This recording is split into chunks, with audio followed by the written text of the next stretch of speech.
Snap.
They got it bumping. Leg drop, boot to the face, we won't fold. Quick to put a dude in this place, he out cold. With a tombstone, grapple the waist, get laid flat. Can't escape, nowhere to go, the cage match. It's on now, when I spot him, it's no problem. Everybody stone cold to the hit with the rock bottom. Sharpshooter, I won't miss him like Bret Hart. Like Al Snow, they gon' need him a head start. I just might catch a better body than Mickey James. Get acquainted with the name, we bringin' the pain. Like Kane in the ring, all I see is red. Paul Bearer, Undertaker, I can see the dead. John Cena putting hands in your face. Ted DiBiase, keep a milli on the waist. B2TF, better stay in your place. Or get smacked down, play it safe, what you talking about?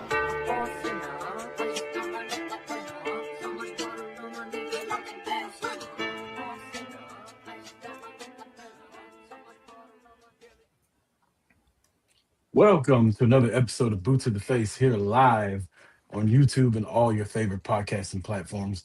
I'm Chris Rucker along with my co-host EJ Reed, and we are here to talk about a crazy week in the world of professional wrestling. EJ, how you doing? Doing swell on the Sunday morning. How you doing?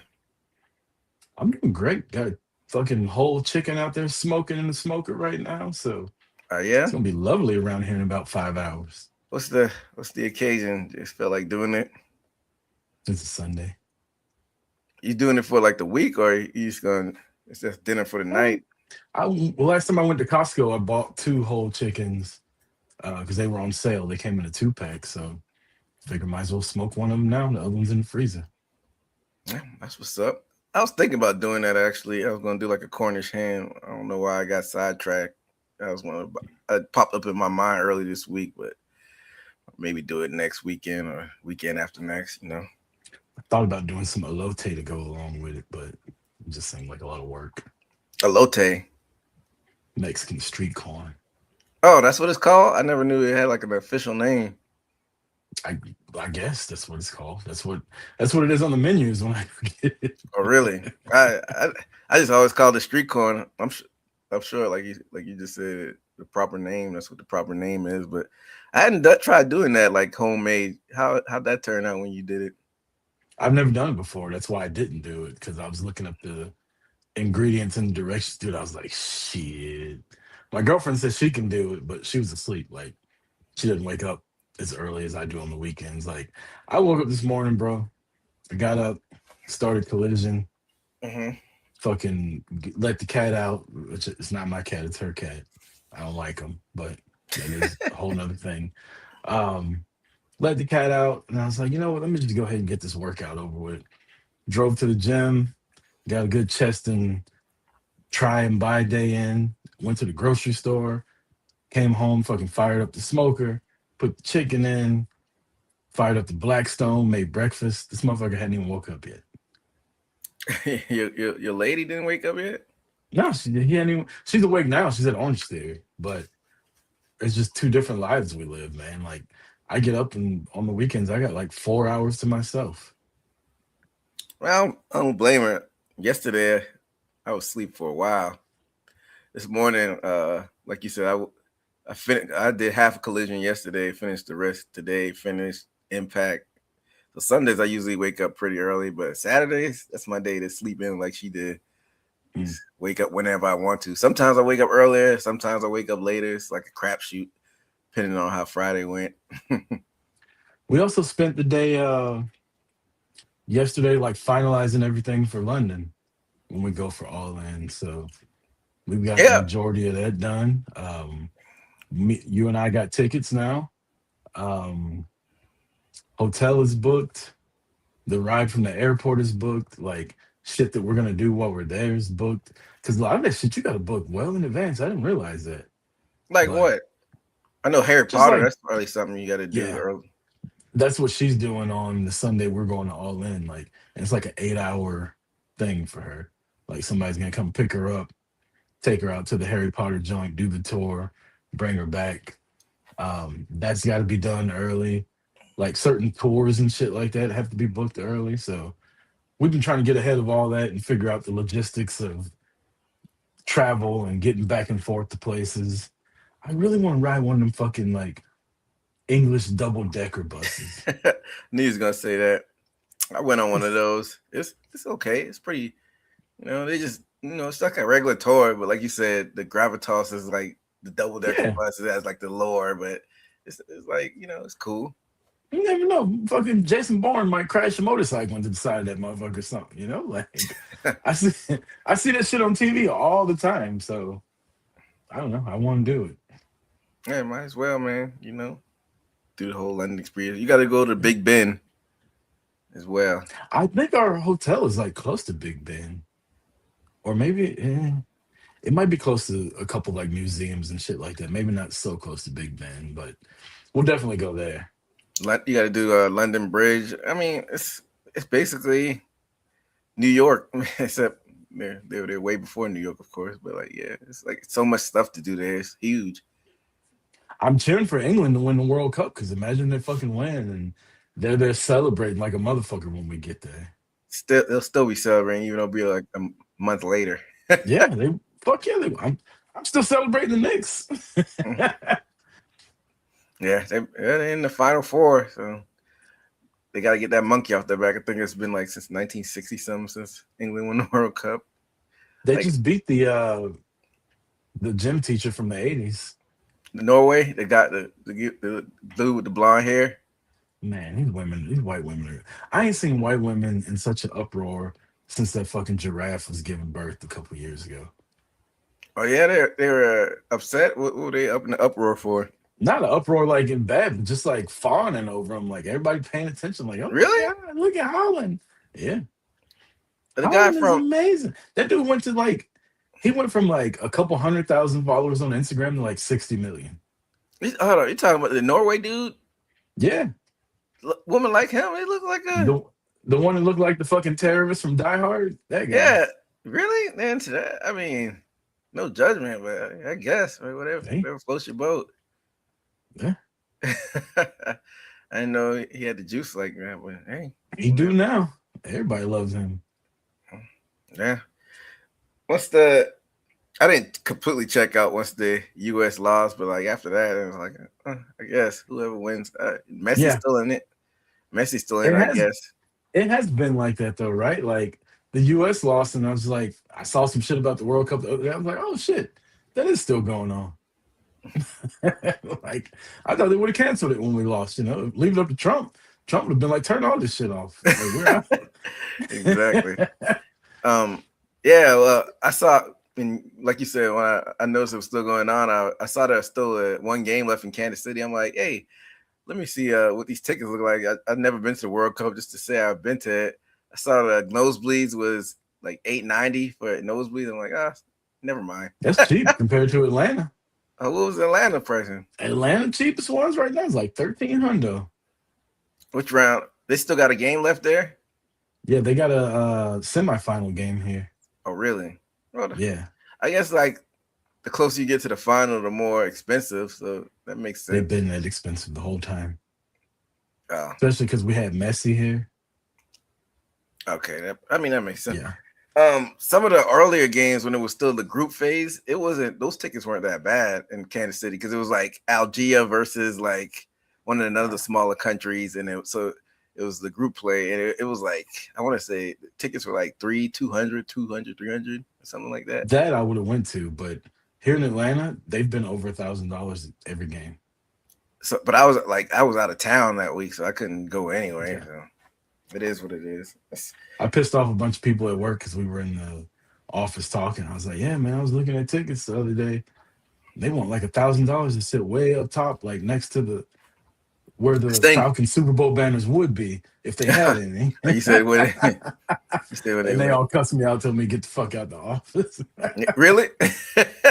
Yeah, asshole for that. Right. Man, it's the truth. I was like, yeah, they right up there by the Super Bowl. Oh, never mind. They got one conference championship. Remember they the got Dirty two Birds conference championships. Oh yeah, with Matt Ryan when they blew the lead. I was thinking of Jamal Anderson and the Dirty Birds when they went to Broncos. Elway whooped that ass. Yeah, they got two second place banners. I forgot that about the Matt. Do you Ryan. even hang those if you don't have a Super Bowl? I guess that's like the best your team's ever done, so you gotta hang them, right? I think all teams do like the conference championships, but like you said, people don't really care about Super Bowl banners. Like it was a big thing about the Knicks not hanging the NBA Cup banner. And we're like, fuck that, we want the real shit. That's new. I mean, they're trying to be more. I know soccer, like in the Premier League, like they got like a lot of those cups that are pretty prestigious that's outside of the championship, but they're trying to do that with the NBA, but like people don't care about that yet. I feel like the players care about it.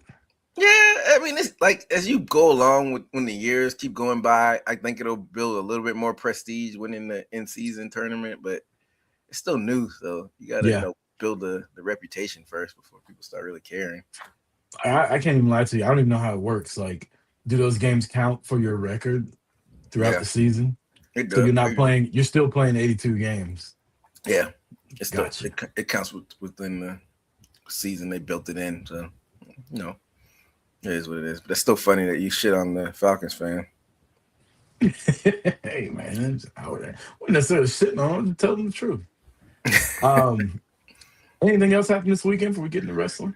Yeah, I mean, I didn't do anything this weekend because it's been a while. It's like this whole year, basically in the Paramount Plus era. Like I've usually been out and about during a UFC pay-per-view. Oh, it's not pay-per-view anymore. I guess they branded them PLE. It's numbered events. So I'm like, I actually get to sit down. I don't have nothing to do. And so I sat down from the early prelims until the main event for the first time in forever. Saw the whole card. Everything else except the main event was actually pretty solid. Were there any women fights last night? Yeah. Tracy Cortez, she's one of those girls that like to post online thirst trap stuff. She fought on the card. Those are my favorite fighters. Why? I wonder why. I like old girl that like knocks people out and then twerks on their head. That was your girl Lola Vice. No, Lola Vice don't twerk on people's head. She was twerk. She wasn't twerking. I know what you're talking about. This Yeah, was it's a the white Brazilian. chick. I thought it was the Brazilian chick that did that. I can't remember Maybe her you're name right. Maybe top you're of my right. head. She was There's twerking. something hot about a girl that can like knock you out and fucking look hot when she's dressed up. That was the whole Valerie Laredo. That was her whole thing before she went to NXT. Was like twerking and having stuff for TikTok after she won. I honestly have no recollection of her being in MMA whatsoever, and I'm mad that I missed it. I bet she would have been entertaining, but clearly she wasn't good enough, or she wouldn't be in NXT. She was pretty good actually. She was in the she was in the UFC. She was in PFL, Bellator. She was in Bellator. I think was she in PFL too when they bought it? She was in Bellator, but they wanted her to keep fighting, and she just was tired of like training and stuff. So that's why she went to NXT. Like, I get to get all this money and not get punched in the face. Is PFL like the lingerie football league of MMA? Nah. It's Because I feel actually like, well, then which one is it that I saw where the girls were fighting in like lingerie? it's the lingerie fighting league. Oh, that L. Yeah, it's like something like that. But yeah, no, PFL is like the second. They got real. It's like the AEW of MMA. It's like they actually on ESPN. Like got a pretty big TV deal, and Nice. but they haven't been. Have they taken over like Strike Force? They bought Bellator actually. It used Okay. to, yeah. It used to be the World Series of Fighting, and then they marketed it as PFL. They got playoffs. That's like their thing. They have playoffs, and they used to like get like a lot of like the ex UFC. That's why it's kind of like TNA, AEW. They used to have like a lot of the ex WWE, but then for some reason, I mean ex UFC, but then some reason like I don't know, they kind of lost their juice recently in the past couple of years. Actually, when they bought Bellator, but that's still like the second biggest MMA organization. Actually, Jake Paul, he just started his MVP MMA, so he's got a chance of actually being like the second most popular one if he keeps going, because they got that Ronda Rousey fight, and if they keep doing like these quarterly events, they got a good chance of getting some momentum on that. Speaking of that fight, Gina Carano was the reason I used to watch Strike Force. Oh yeah, her little stint Yeah. until Cyborg came and whooped her ass and Yeah, sent her packing. Cyborg beat the shit out of her. Sent her packing. Tabs is in the chat, says elote is corn in Spanish. I thought that's what you said, didn't you say that? I don't know if I said that or not, but I thought you fact said checker. that. But yeah, Strike, like it's crazy how much I've fallen off of MMA, because I used to watch UFC, I used to watch Strike Force, I used to watch Bellator. Like I was in all that shit. Like on the weekends, like me and my ex, we'd be fucking hooked on that shit. Every fucking weekend, it felt like there was a big card going on. And now, like, I have no idea who fights. Like, I saw Conor McGregor was fighting last night. I was like, oh shit, I thought he was retired. Patty the Batty, I thought that was a girl for like a year. Just because of the name. Like, what kind of man calls himself Patty the Batty? We all thought McGregor was retired. Hey, Patty showed that he got craps. Well, he choked the shit out that guy last night. Yeah, out the gate. Like, I knew he was high level jiu-jitsu. I didn't know Benoit Saint Denis would rush in like a jackass like that and get choked out. Like he said, he was out cold. And then speaking of the devil, Conor McGregor came out with a flying karate kick like a jackass. People were saying that he might have been injured beforehand. There's a video of him training backstage, like doing his little warm-ups. And they're like, if you look at the 20-second mark, he looks like his right ankle like gives out, and he checks on it. And he definitely did something with his right foot. And then when he was coming out to the ring and he was taking his fucking gear off, it looked like he kind of stumbled a little bit. But I mean, if he was hurt going into it, like, props to him for still going through with it and trying. But I know people got to feel like they did not get their fucking money's worth.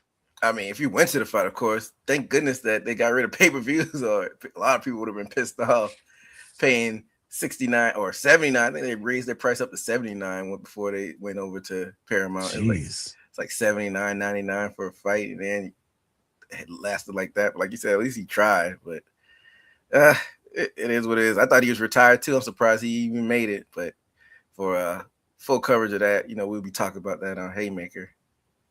Yep, EJ and Admire, and what's my other guy's name over there? Steve. Steve's like big into it when I be watching. I be like, this motherfucker knows what he's talking about. Hell yeah, he's got extensive, like he's got like a photographic memory that comes to all that stuff. For some reason, he's dead last in our, like, we do picks every night. He's been dead last, even with his extensive knowledge. But shout out So to he's Steve. like the fucking UFC version of me then. Like, I remember all this shit. And every time we make picks, I fucking get smashed. Yeah, pretty much. But yeah, shout out to Steve. Shout out to everybody. Let's get into some wrestling, man. We got a lot going on this past week. We had 2 world title changes, like 4. I want to say 4 title changes in total, right? Like, Yeah, tag team, 2 world titles, and the international championship change. Like, a lot of shit was going down. And we'll start. Let's start where we left off with Monday Night Raw. Sami Zayn's supposed to take on Cody Rhodes. He gets attacked by Gunther. Gunther gets kicked out of the building. Nick Aldis, my dog from England, shows up. I don't give a fuck if I'm suspended or not. I got this shit on lock. And I was like, anybody but CM Punk. come on. You already knew it. Like, as soon as Cody got injured, I'm like, we're in Chicago. It's too obvious now. Has there ever been, not even a wrestler, but like a person in entertainment that has benefited from the timing of a show or an event taking place in their hometown as much as CM Punk does? You probably know more so before he came back in this stint, but this stint, remember the Survivor Series was in Chicago when he came back, and then this too. I'm sure it happened his When first he came stint. back to AEW, it was in Chicago. Oh yeah, that too. Well, didn't that's where he stole the title from Cena. Was that in Chicago? In Chicago. Like, it just always lines up for this motherfucker, man. Like, I'll give it to him. He looked jacked. He said, I saw a tweet that you did. You said, like, he's so straight edge. What are you trying to imply? I'm just saying, can you be straight edge if you own the juice? Is that still straight edge? I said he's been eating chicken and protein and stuff. Man, he been eating something. It ain't no damn chicken. He been eating them Hulk Hogan vitamins. Yeah, That motherfucker gassed up to the. He ain't never been that big in his life, and now at 45 years old, all of a sudden he's gonna start putting masks on. Get the fuck out of here! I bet that motherfucker back got more pimples on it than a teenager. I think he's like 48 too, actually. Right. I mean, he looked great though. I can't front with that. Like, he actually looked like a pro wrestler when he fucking came out. But CM Punk defeats Sami Zayn. I ain't gonna lie, like, the whole time he's making his entrance and everything, I'm like, come on, Gunther, whoop his ass on. Like, even when he stopped at the entrance ramp, I was like, all right, somebody's gonna fucking attack. Like, where's Jay? Somebody come beat this motherfucker's ass. Don't let him just. And then I started hearing him say to Cody, you never know when a world title match might just fall in my lap again. Yeah. And I'm like, wow, what fucking foreshadowing. So I wonder, like, has this always been the plan? I think so. That's what, you see stuff after the fact, because I didn't know he was going to pop up. I thought he was going to pop up, but I didn't know he was going to replace Cody like that. He's in Chicago and he's been out for a while. I'm like, he's probably going to pop up. I didn't know he was going to replace him like that. What were your thoughts when that garage first opened up? I mean, you already knew he was going to be there by the time, but I thought that was a little corny. But right, like he stretched and got dressed at home and just drove there. Yeah. And just happened to get to the garage right when his music is about to hit. Like, man, that's some great time. Like, what if the motherfucker would have got a red light or something? You're right.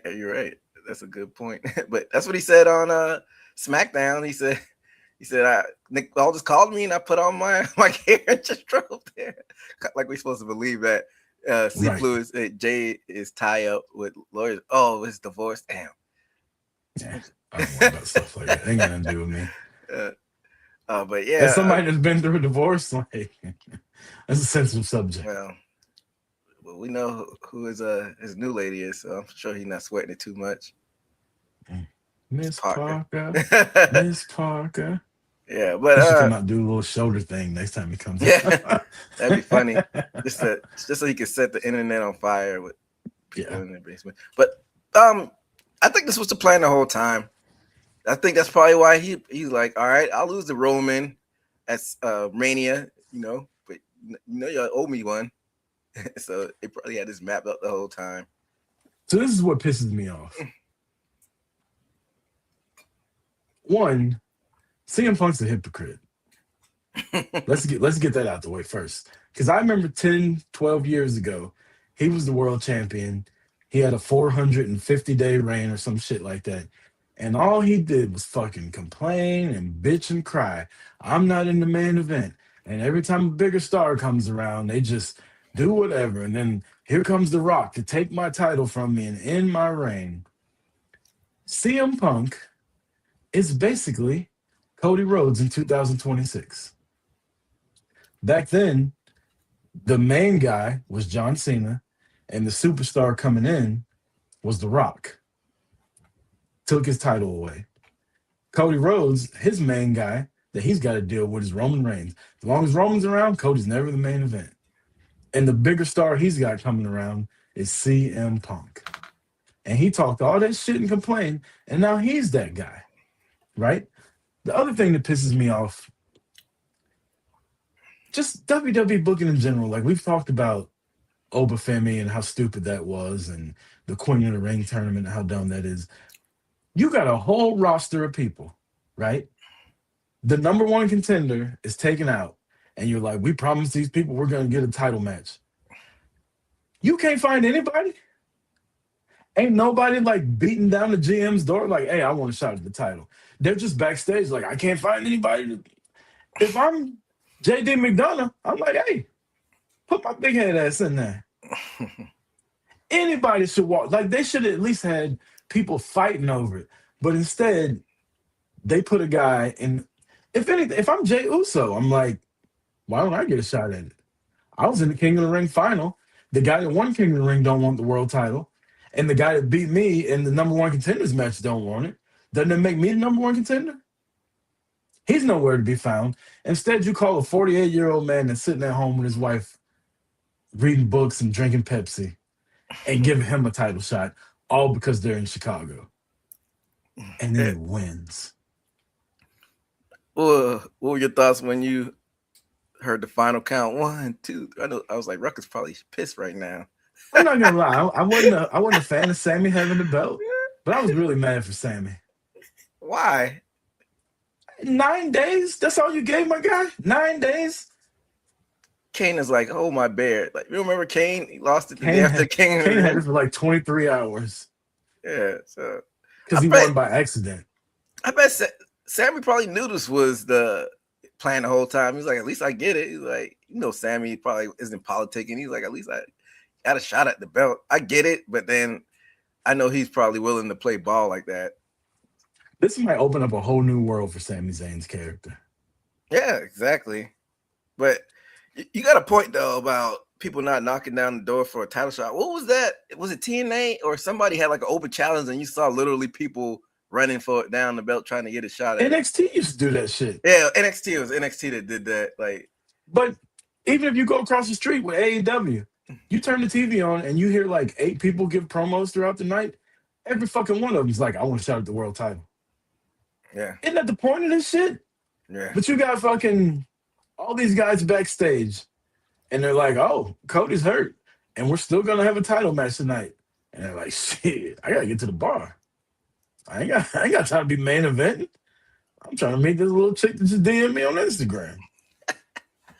Like, what are we doing? That brings me to a bigger or another argument, not an argument, but a bigger just subject.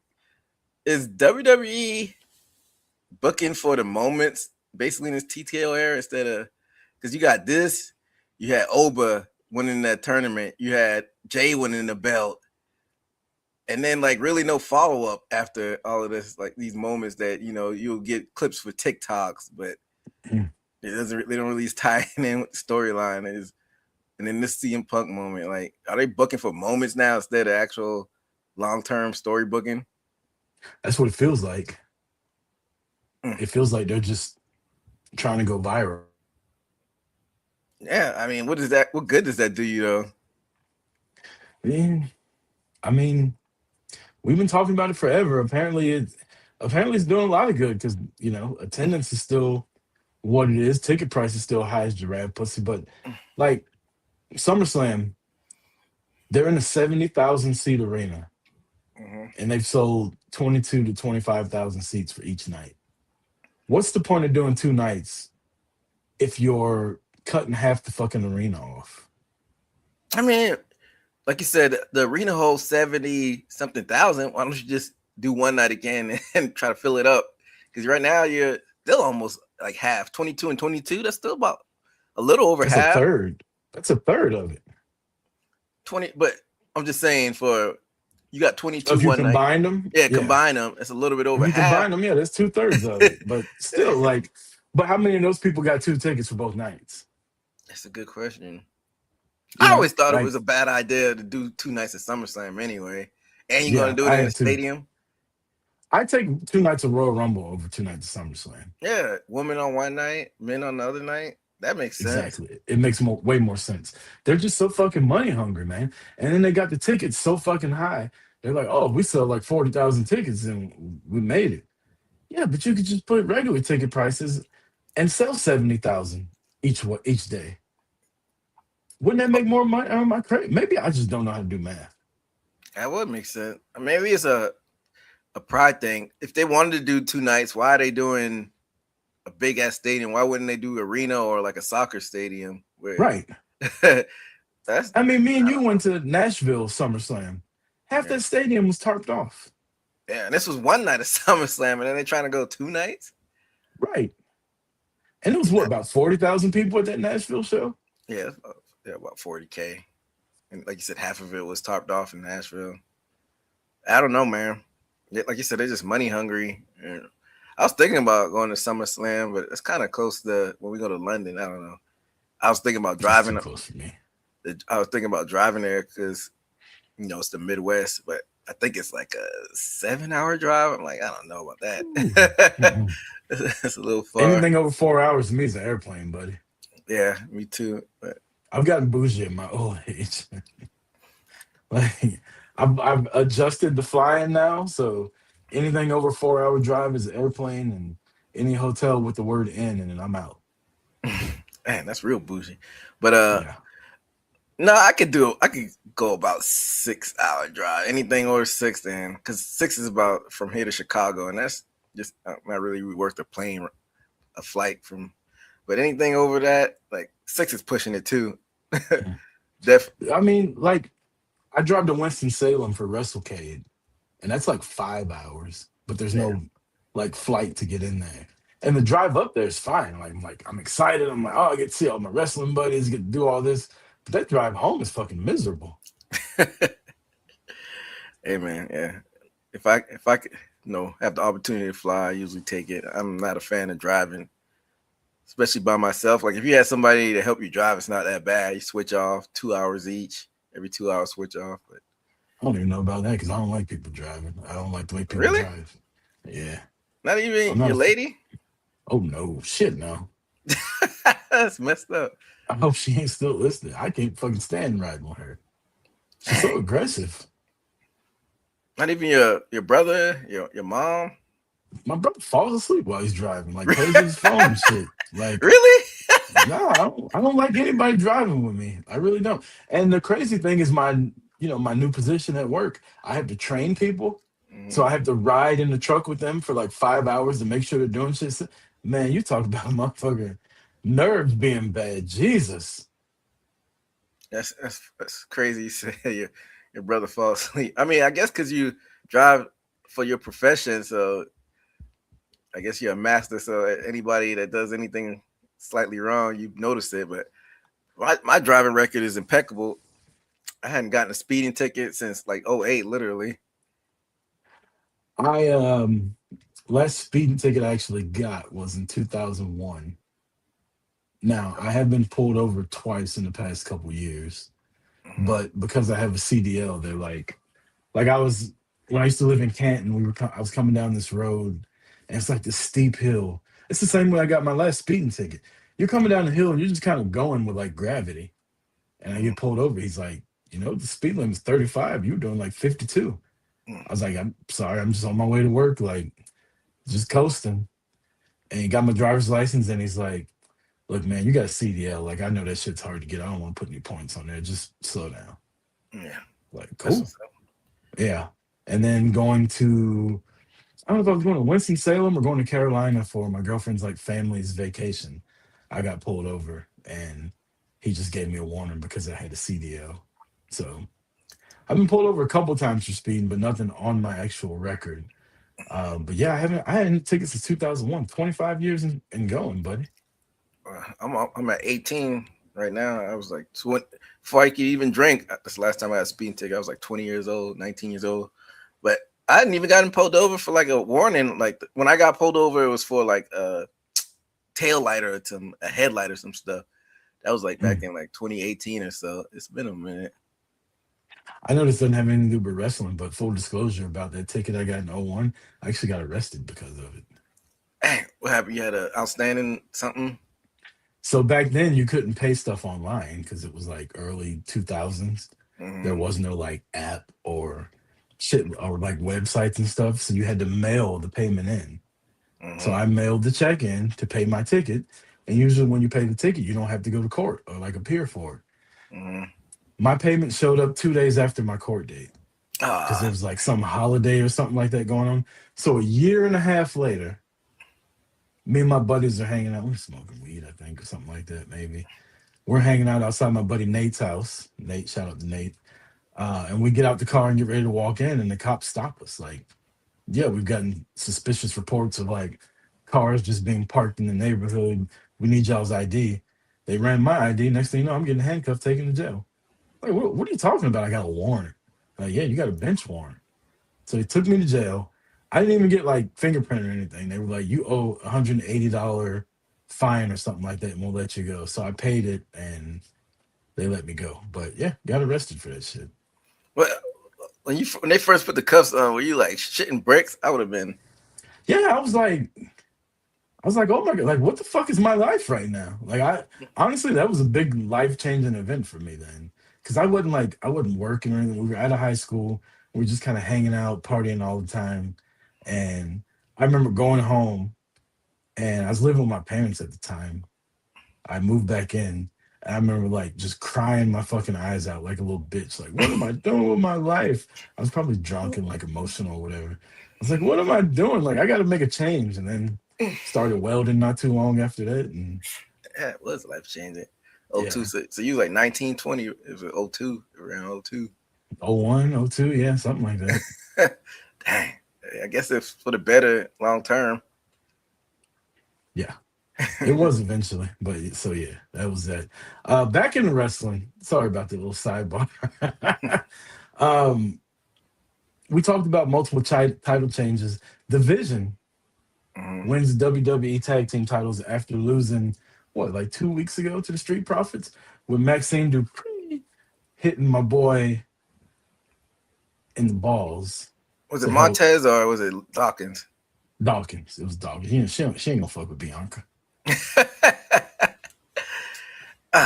Like I said, booking for the moments. What was the point of letting the Street Profits win it a couple weeks ago? You're gonna put it right back on the Vision.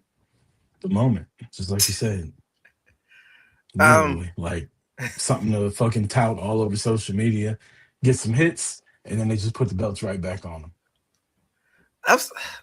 I'm kind of getting frustrated with Street Profits, and remember, like it's like 3-4 years ago. Remember, Montez was in the chamber and he had that breakout performance. People thought he was gonna go solo.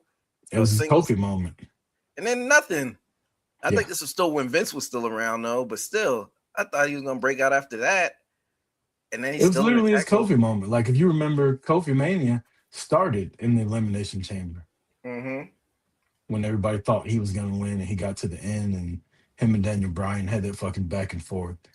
It didn't. I'm not completely sold on Montez being a singles guy, though. He's just, I mean this in the most respectful way. He's just so fucking goofy. I mean, but I feel like that's a part of the character, though. Like high energy, get the crowd going, like do goofy stuff. But you don't think if he were put in a singles position, he could like flip the switch though? Because the New Day were goofy, haven't seen him do it. The New Day were kind of pretty goofy, and Kofi, like I know he was the Jamaican character before that. Wasn't he teaming with like Evan Bourne and shit? Right, but when the New Day and the Usos fought in like the Hell in the Cell and shit like that, they could turn it on. We've never seen Montez actually turn it on and just be like a serious guy. Every time they tried to with them teaming up with Lashley, Mhm. but that lasted like a week and a half, and then he went right back to being fucking goofy. I mean, I get what you're saying. It didn't last long, but it lasted like a good. They had a Mania match, and when I was there at Right, 40. but he wasn't like serious when he did it. He was still back to the Street Profits are up, and we want smoke. Like, all right, you've been saying that shit for 10 years. What I think it boils down to is I've heard interviews with Dawkins. They're like asking about singles. He's like, nah, I just want to be in the tag team. That guy don't want to let go of this tag team for nothing. I guess he don't want to get Janetti'd. Yeah, but Dawkins not wanting to be a singles run wouldn't stop WWE from fucking if they saw Montez as a star. I mean, look at the Usos. Like they split them up because they thought Jay was bigger. Like you said, Marty Jannetty and HBK, they split them. The Hart Foundation, they split them up. The Hardys, they split them up. JBL and fucking Farouk, they split them up. Like they don't give a fuck about tag teams. Yeah, so I mean, I guess like you said, if they did see something with Montez, they would have done it regardless of how Dawkins feels about it.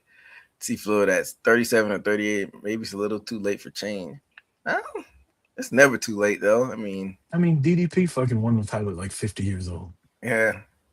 And then Batista, wasn't Batista like almost 40 when he Mid started? to late 40s. So yeah, it's never too late. But like you said, maybe just don't see it with him. But it is what it is. But on the other side of things, I am a little intrigued with the Maxine Dupree side of things. You think this will turn out to be something? I've told you, anytime women turn heel in wrestling, they get like 10 times hotter. A lot of people are complaining like we don't know what script is. They're like, this don't make sense. She's with Anthony Luke, her fiance. Yeah, I've seen a lot of that, and it's so fucking annoying because y'all ignore the whole Dominic being married and being with Liv Morgan. Right? Exactly. Like they make jokes out of it, like, oh, look at Dominic, he gets to go to work, make out with Liv Morgan, and go home to another hot wife. But then Maxine gets engaged, and they're like, "This is the dumbest writing ever." Like, doesn't WWE know that we know she's engaged? Shut the fuck up. Nobody complains when Tom Cruise is like making out with people at work. They're like, "Oh, he's married to Katie Holmes." Nobody gives a fuck what happens at home. What I'm watching on TV is a thing. Man, we know theories. I think he's engaged or married too. Like it's a scripted show. He said, "Does Maxine and Soul look?" No, they don't look alike to me. Seafluid and No, I don't think so either. No, I don't think so. I almost What are you about to say? Soul Rucker, but I'm gonna let that one go. Yeah, I don't agree with the complaining that she's engaged or whatever, like off screen. Like, who gives a fuck? Like, I think that's the issue with wrestling fans now is we got too much fucking access.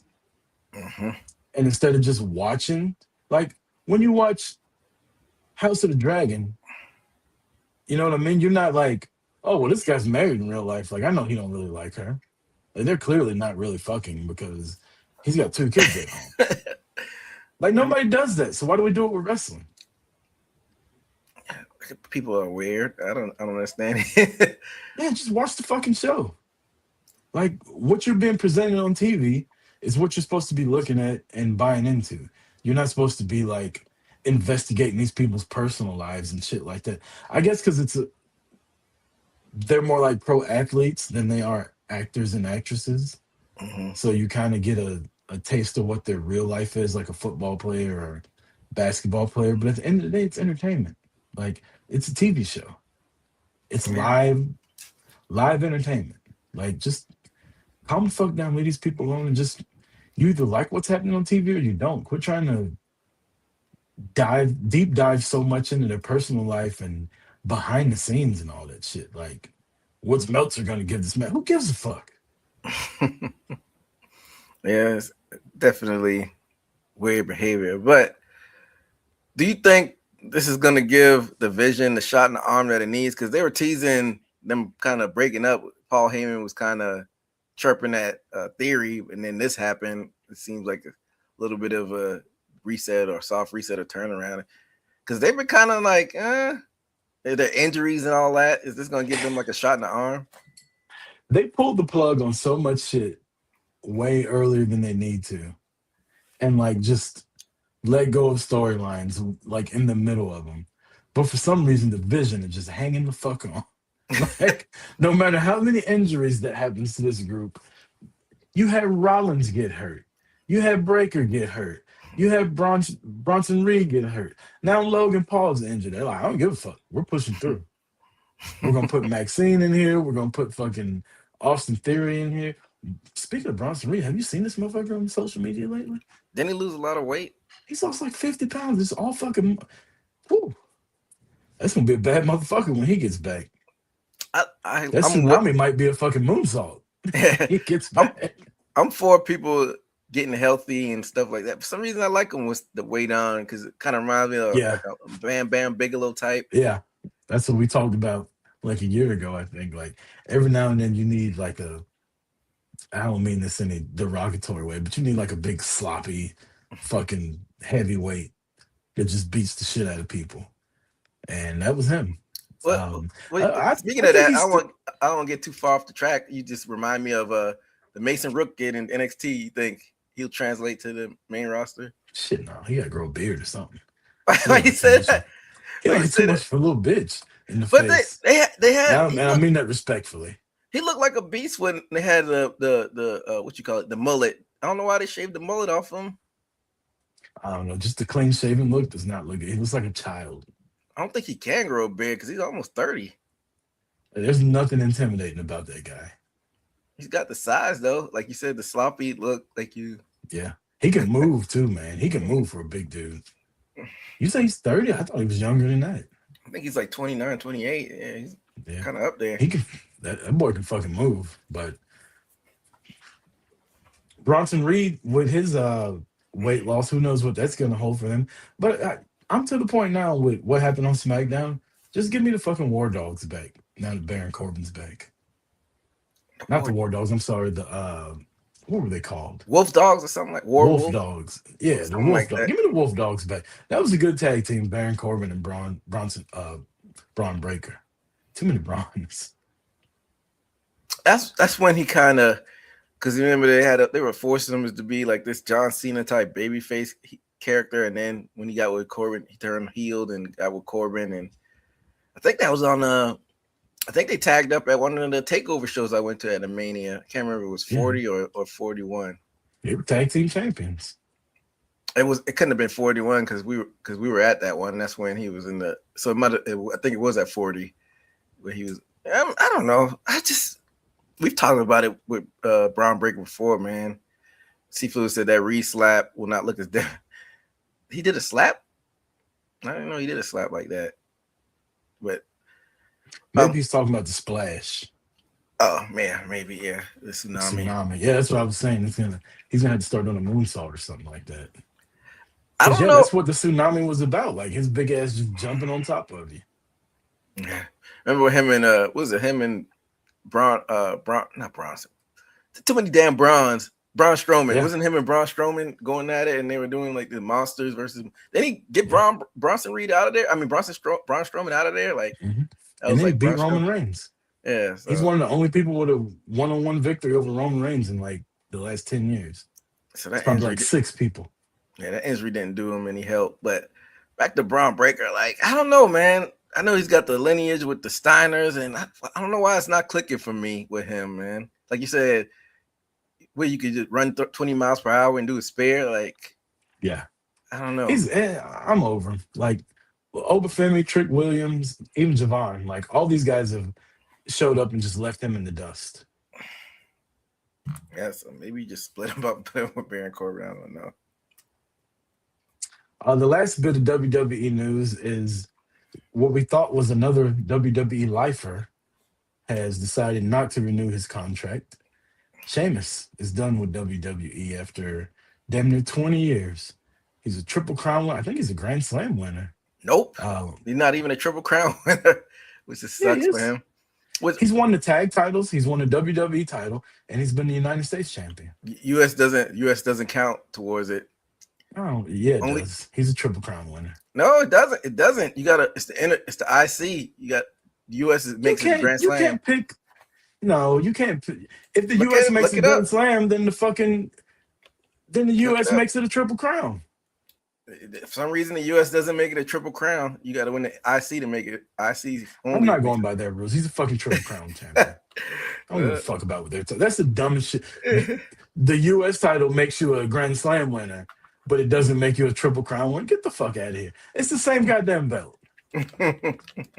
Hey, it is. It sucks for him, but yeah, My he's boy's not a Triple Crown winner. He's a Money in the Bank winner. He's a fucking Royal Rumble winner. Like, he's done it all. He's King of the Ring. Like, Sheamus low-key had a fucking banging ass career in WWE. So this has been a problem since this TKO era got in. They've been asking these wrestlers to restructure their contract, and some of them are like, "Hell no, I'm not doing it." I don't know. You think this is going to be a bigger issue going down the line? Ticket prices and them constantly losing legacy stars, I think is going to bite them in the ass. And all these fucking ads on everything. Like, eventually people are going to get tired of it. And then you're getting rid of, like, the New Day and now Sheamus. You tried to get rid of R-Truth. Like, you're getting rid of all these legacy stars because they don't bring in the money that you want them to bring in.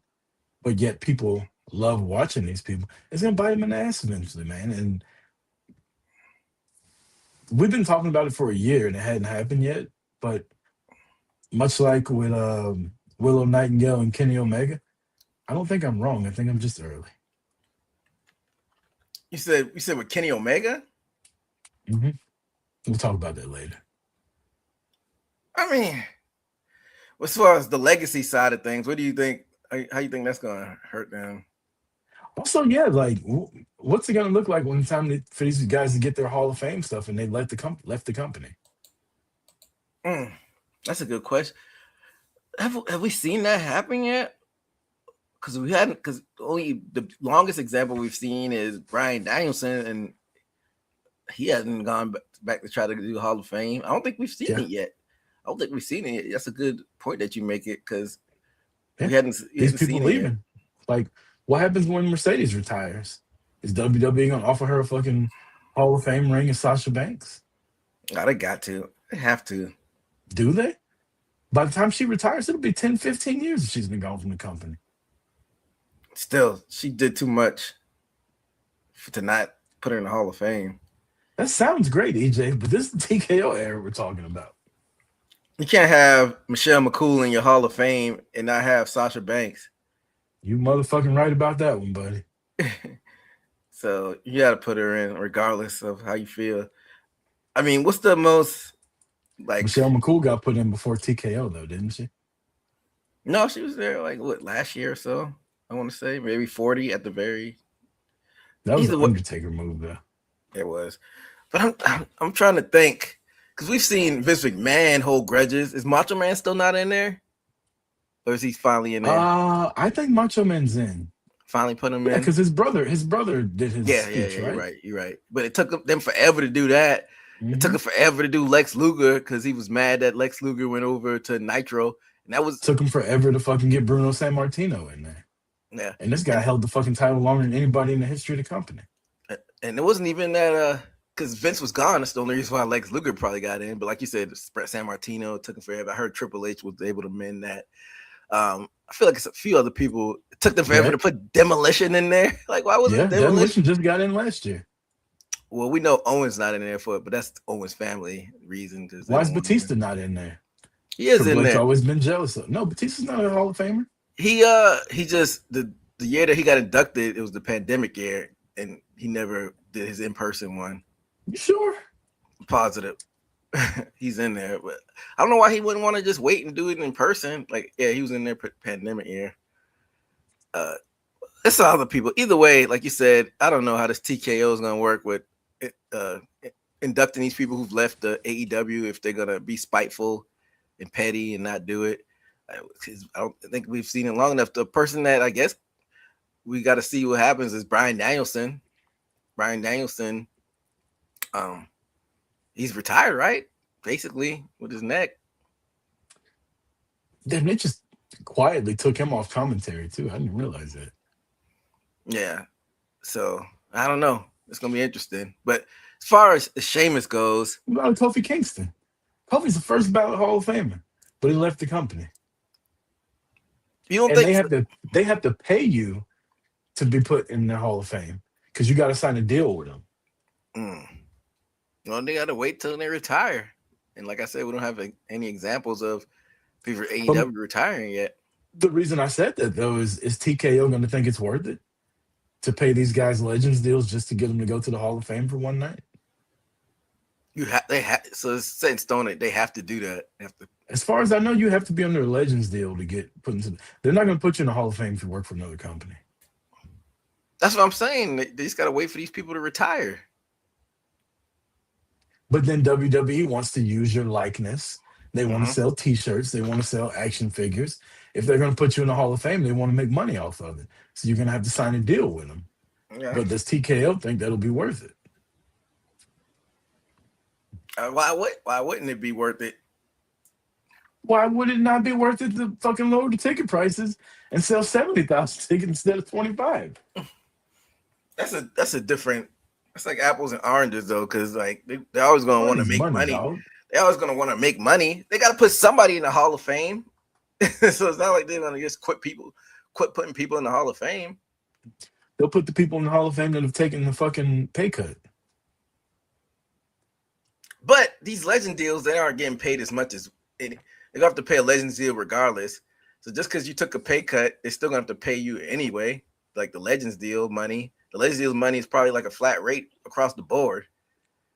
It's not like like they said, it might be petty and be like, oh, since you take a pay cut, we're gonna favor you more and give you the legends deal to get in the Hall of Fame. They may. I don't know. Guess we have to see. This is what 10, 15 years down the line, we'll have to see. But I just don't see a world with them not putting a New Day in the Hall of Fame. Who was the last Hall of Fame class just went in? Do you remember? I think it was Demolition and those guys. Demolition was part of it, but who else? Like, who was the headliner? I have no clue. And that tells you all you need to know. Hall of Fame used to be a big deal. And now it's not. Like, you got Michelle McCool going in. How's Michelle McCool in the Hall of Fame over Mickie James? Mickie James ain't in? Yeah. She's not a Hall of Famer in WWE. She's a TNA Hall of Famer. Oh, the headline of this past year, how we forget? It was AJ Styles and Stephanie.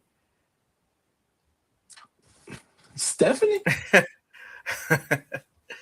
Yeah, Stephanie McMahon. AJ Styles, Seaflusen. Stephanie was a phenomenal character on TV. But Hall of Famer?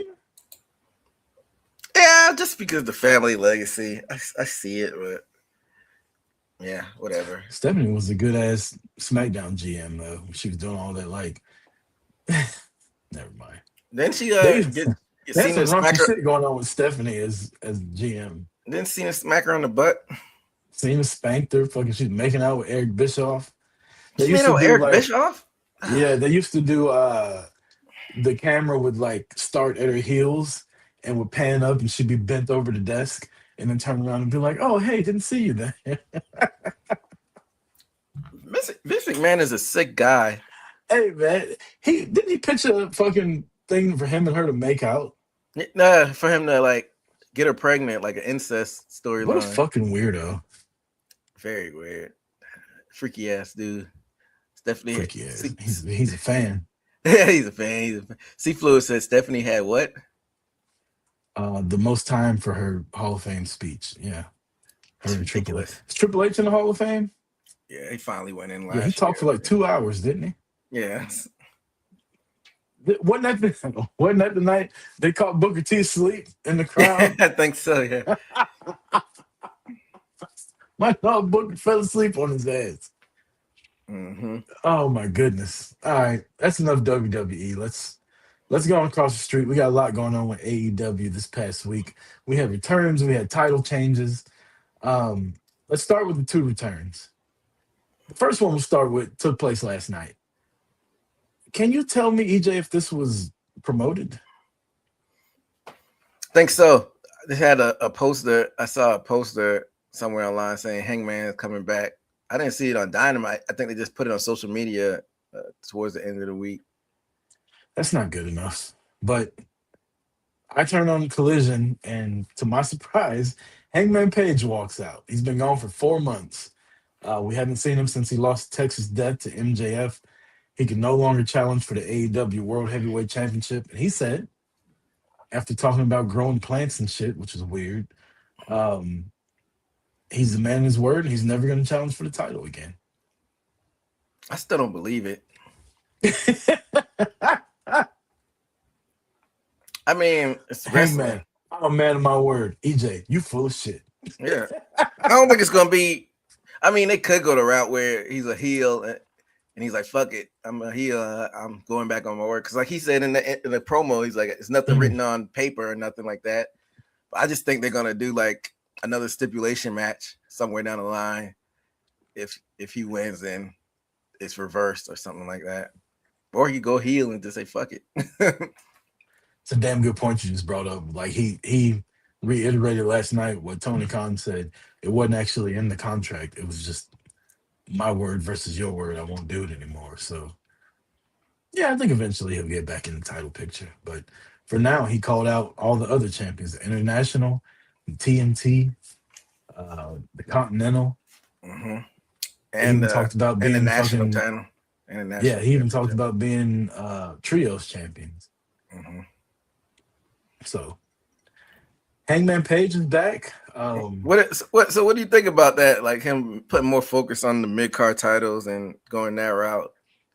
You know, in theory, it's a good idea because he is one of their main players, and him putting a shine on all the lower tier titles is a good thing. I just think they went about it the wrong way. Like, there's probably a way to get him to be going for the international championship, the TNT or the TBS TNT title, the Continental title, stuff like that. But just don't. Yeah, I don't know. Taking him out of the world title picture is just, it's a wild move for me. And it's going to take some incredible booking to get that to be reversed. Mr. Rucker was right about his predictions last week. Thank you, Seafood. We're gonna talk about that. But I'm gonna gloat like a motherfucker. But what do you even see for him going into All In? Because I'm guessing they have him coming back, so they want to tell some stories before All In. Hangman versus Kyle Fletcher. Hangman versus Kevin Knight. I'm not mad at either one of those. Yeah, he mentioned those two titles. Hangman versus Moxley. He mentioned all those titles specifically.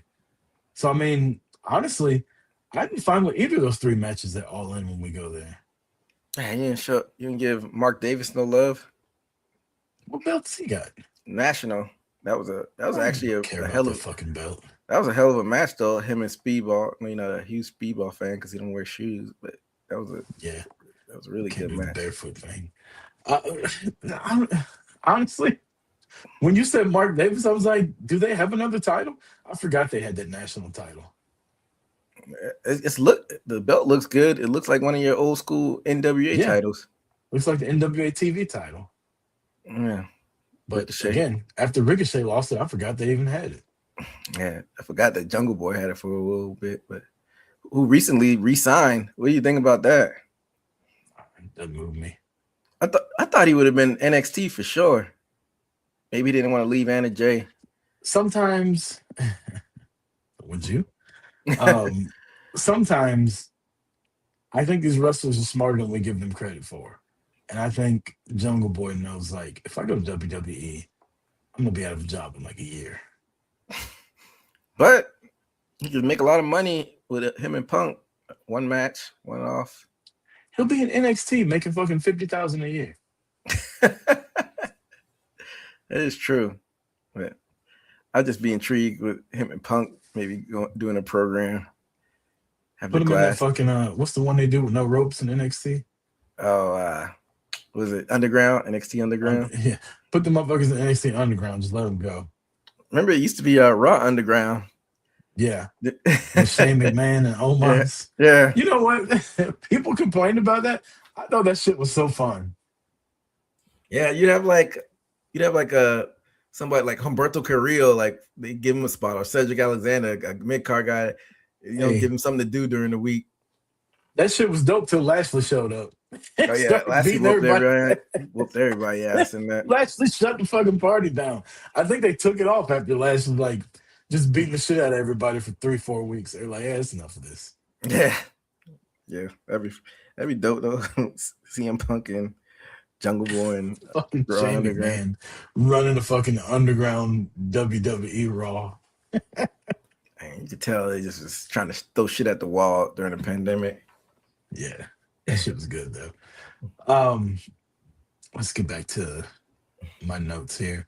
The other return we had this week was Willow Nightingale, and Seafloat in the chat said I was right about my predictions. This was one we talked about last week. They played a promo for Willow, and I have a question, EJ. I did bring it up last week that clearly she was about to come back, and maybe the injury wasn't as serious as it was.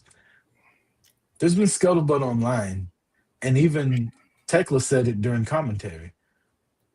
Was Willow even hurt? I don't know. I think she was. I don't think it was as serious. I think she was bruised and battered. But then now you like got me my head spinning because I'm like, maybe she was hurt. Because maybe what if the original plan was for her to win the tournament and for Mercedes to win the gauntlet? Maybe that's what the original plan. She was hurt a little bit, maybe not seriously hurt. They're like, let's just reverse it and have Mercedes win the tournament and you win the gauntlet. Because either way, it would have been a repeat winner of the tournament. Didn't Willow win it like in 2023 or something like that? The Owen? Willow's won it before. So either way, it would have been a repeat winner. So I don't know. Or maybe she couldn't have been. Maybe she wasn't injured and this was the whole plan. I don't know. Now I'm confused. Maybe she was hurt. She wasn't injured. Yeah, maybe she was hurt and wasn't injured. She just needed a rest. But it just seems awful fucking convenient that the person that replaced her won the whole tournament, and then she comes back and wins the gauntlet to go fight Tekla at Redemption. Well, what if it was like I said earlier? What if it was supposed to be Willow winning the tournament, then Mercedes winning the gauntlet, facing Tekla at Redemption, and you're still getting, regardless, Willow and Mercedes at All In? Isn't it the same? You still get the same result though. You do. I don't mean to disrespect my homeboy Tony Khan, because that's my dog. But is he smart enough to book something like that? Like to book an injury and a return that far? I don't mean smart enough. I just mean like the foresight to be like, all right, this is where I want to get to at All In. I can have Willow do an injury angle. We can bring Mercedes back. She wins. And then Willow comes back and wins the gauntlet. Yeah, I think you might be right. I just think, like you said, she was hurt. I don't think it was some type of master plan of them doing this the whole time. But maybe that was the way of not wanting Willow to drop the title, though. I didn't think about that factor.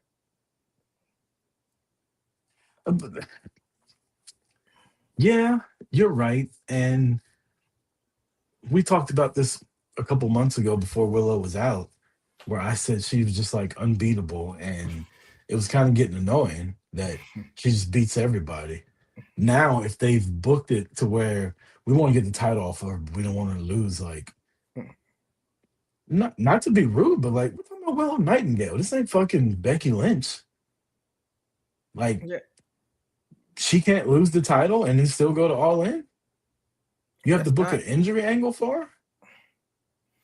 Yeah, I mean, there's ways but there's also ways to book her losing it without getting pinned in multi-woman matches.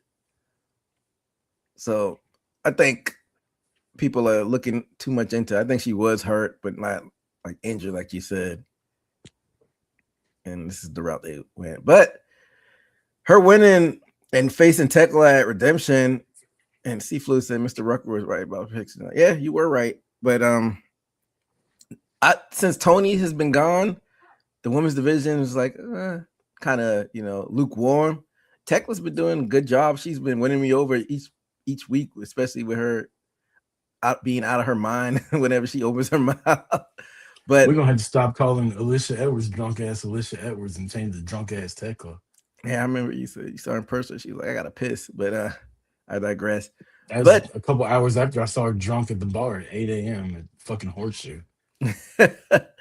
but in one fell swoop, like I'm very intrigued with the women's division because they like you said, it's always good when Yeah. they like tie everything, like have a bunch of things going on. You had Mercedes at the top, you had the like Rucker calls them the Hot Legion of Doom, you had the Divine Dominion and the Sisters of Sin getting beat up by them, and just had everything all intertwined. So now I'm very intrigued with the women's division that it just Isn't happened. there a 6-woman tag this week with the Hot Legion of Doom and Mercedes versus High in My World and Willow. yeah.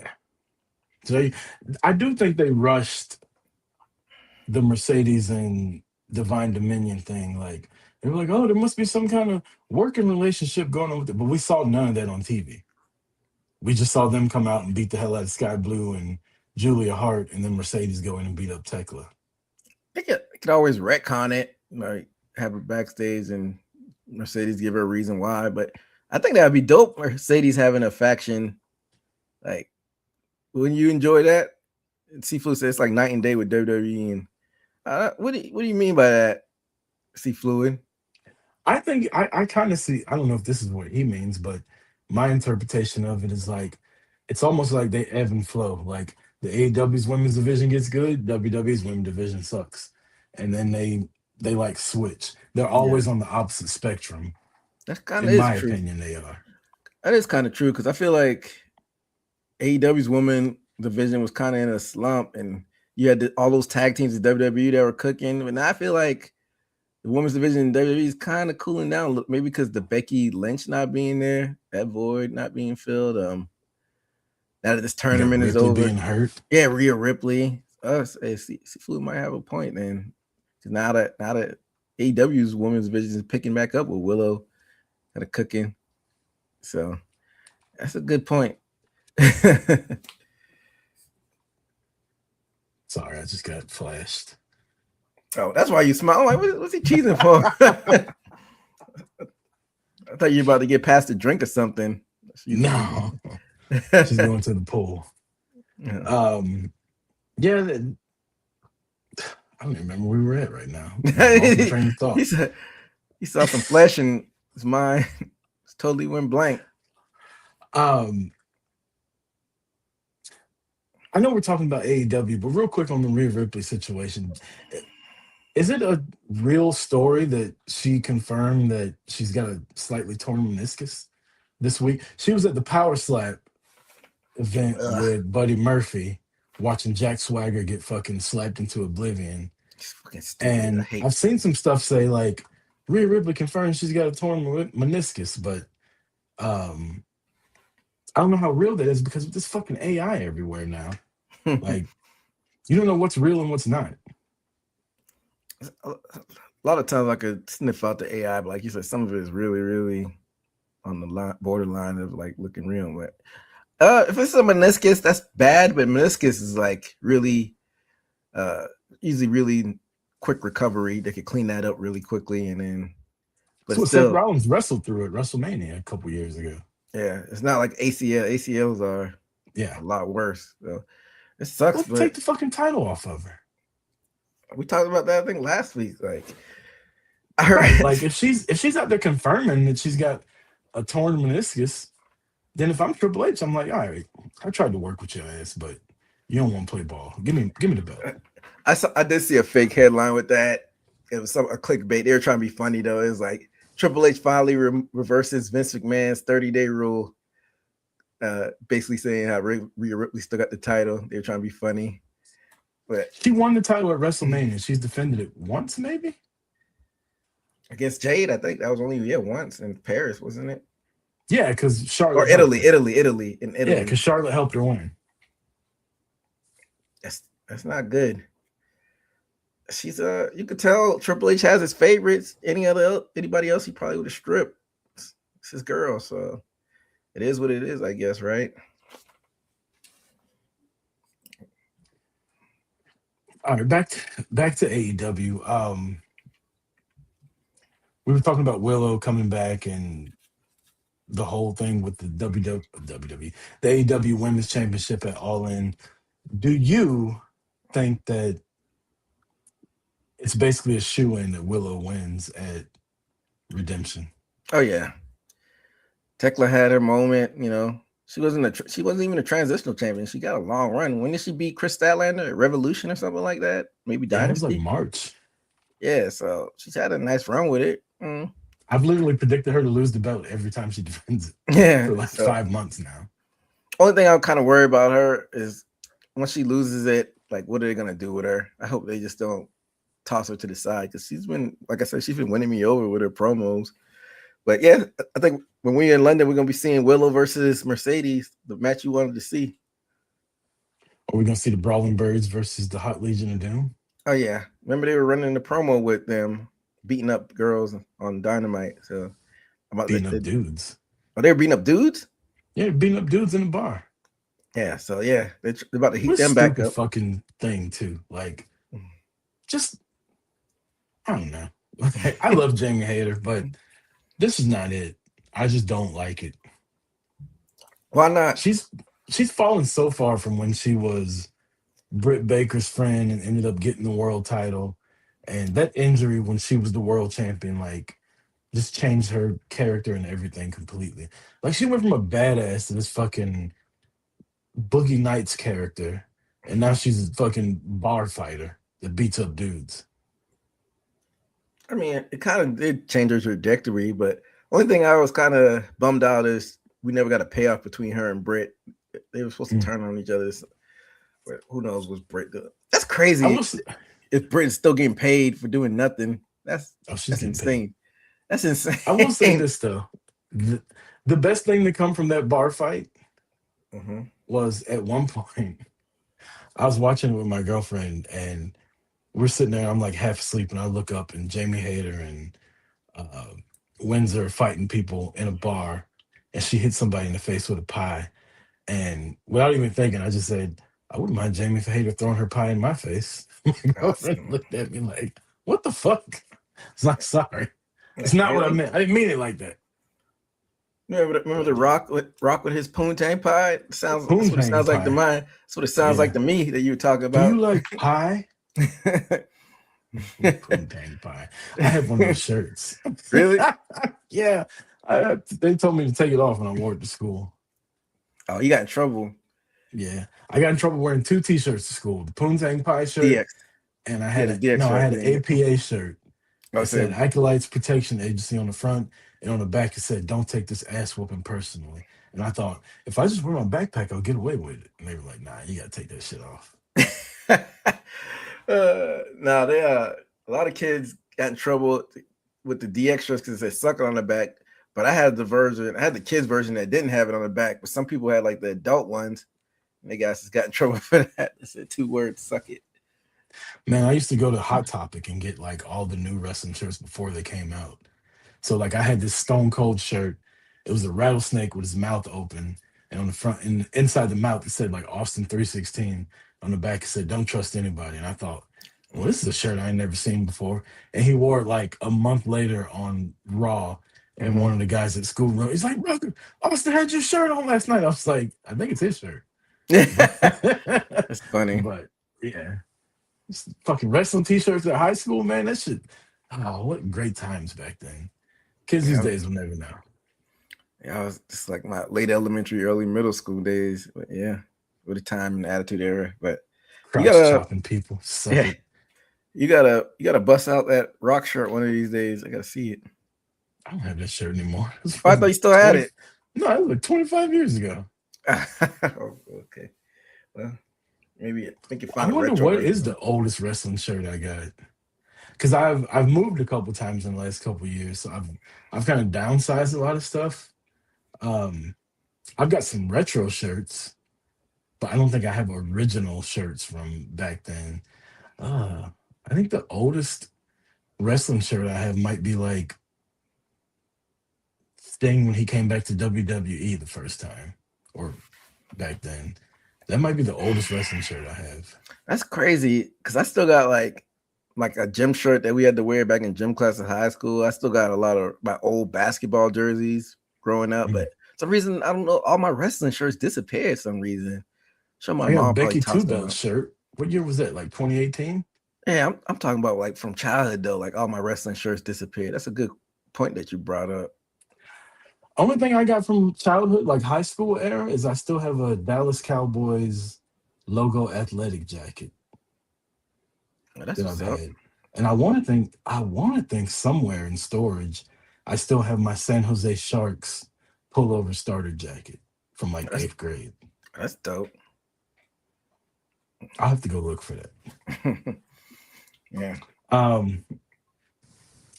All right, so we got to both returns this week. Now let's get to the title changes. So we're not going to spend much time on this because AEW didn't spend much time on it. But Kyle Fletcher just fucking randomly beats Takeshita in a, as Dave Meltzer would say, a fucking 6-star in Tokyo match.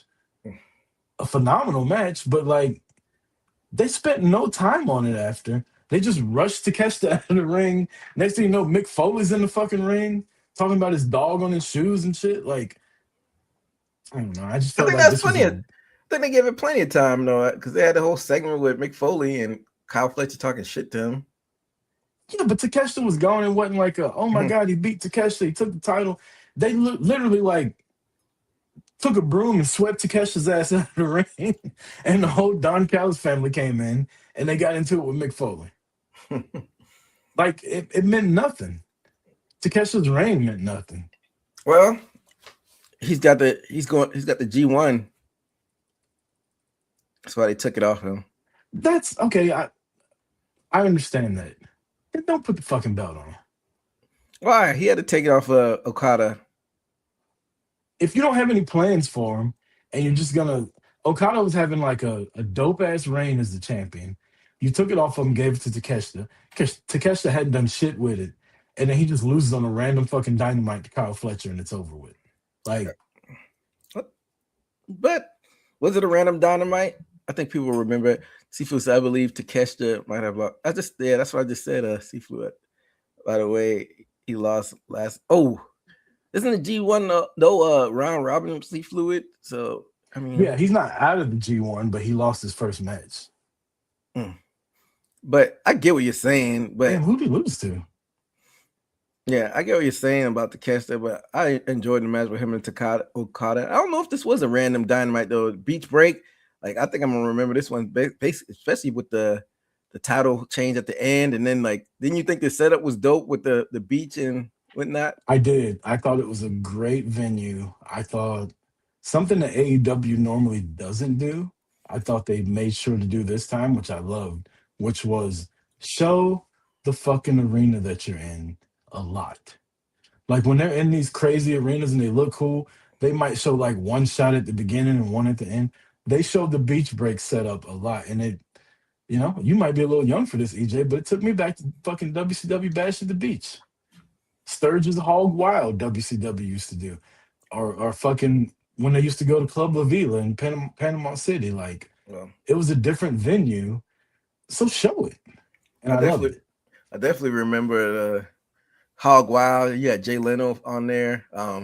Like you said, the Club La Vila at Panama. I remember those nitros.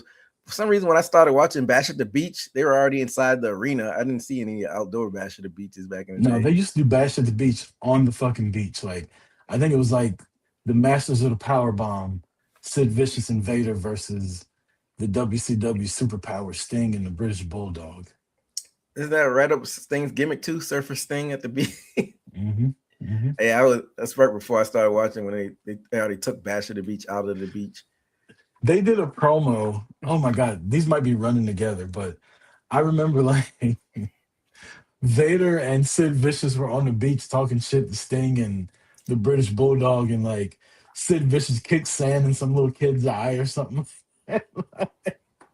God, so Sting and British Bulldog, yeah, Vader like took their basketball and popped it, and Sid kicked sand in some kid's eye, and Sting and British Bulldog walked up on him like, "What the fuck?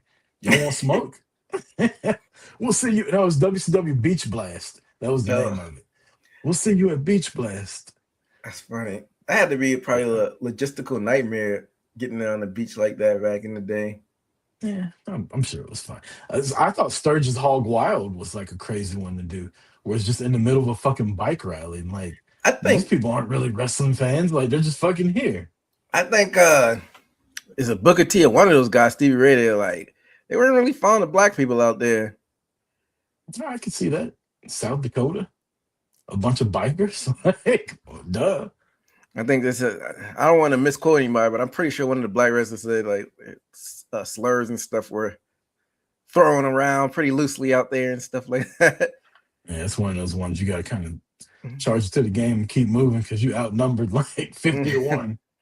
Yeah, the '90s, right? But Although yeah, I thought I'll take Booker T or Stevie Ray versus any biker in America one-on-one, man.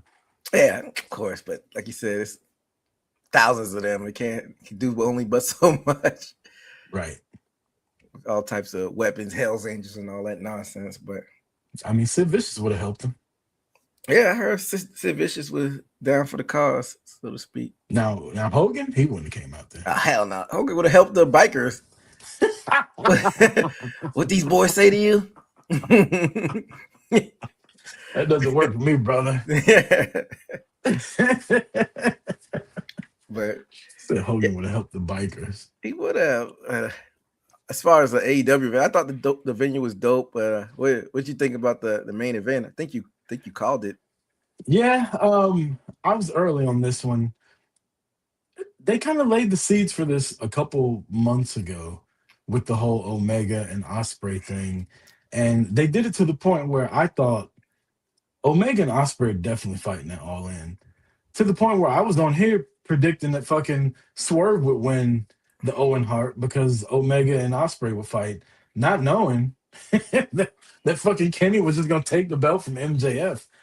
But we do have a rock in the road. Mm-hmm. There's a pay-per-view coming up called Redemption. Is there any way, EJ, that the world title match at All In is going to end up being a triple threat match with MJF in it? But then how do you do that? MJF versus Ospreay? If I beat you, I'm in. No, MJF versus Omega. They do a fucking double pin. That's convoluted. By the way, I'm just throwing it out there. I don't know that. I'm just asking, like, with the name of the pay-per-view called Redemption, with MJF having the best run of any AEW wrestler since they've been there, you can't not have him in the main event, can you? I mean, they can. I mean, and then you could say, you could say that like they wanted to pass around the love. Who main evented the first? Not technically was it the first All In, but the first AEW All In. Who main evented that? It was MJF, wasn't it? Exactly, MJF. Did he main event two of them? Nah, the next year it was Danielson, Swerve, and then last year it was Hangman, Mox. So maybe they want to spread out on love. If you get Omega and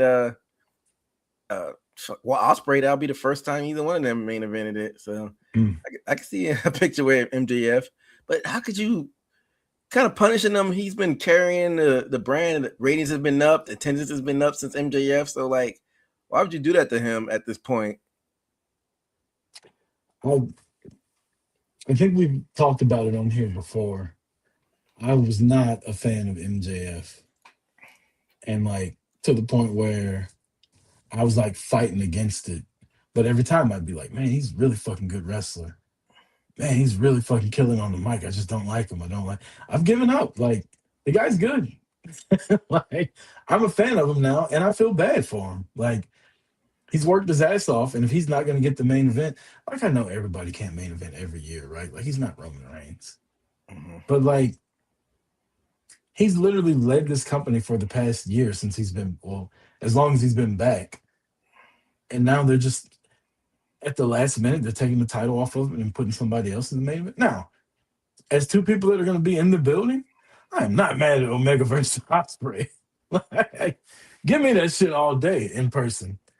But I just kind of feel bad for MJF. And what about that table spot where he got the V trigger and then he did like that perfect flip into the table? Like you said, he's been working his ass off. Right. And by the way, what a great fucking match between him and Omega. Yeah.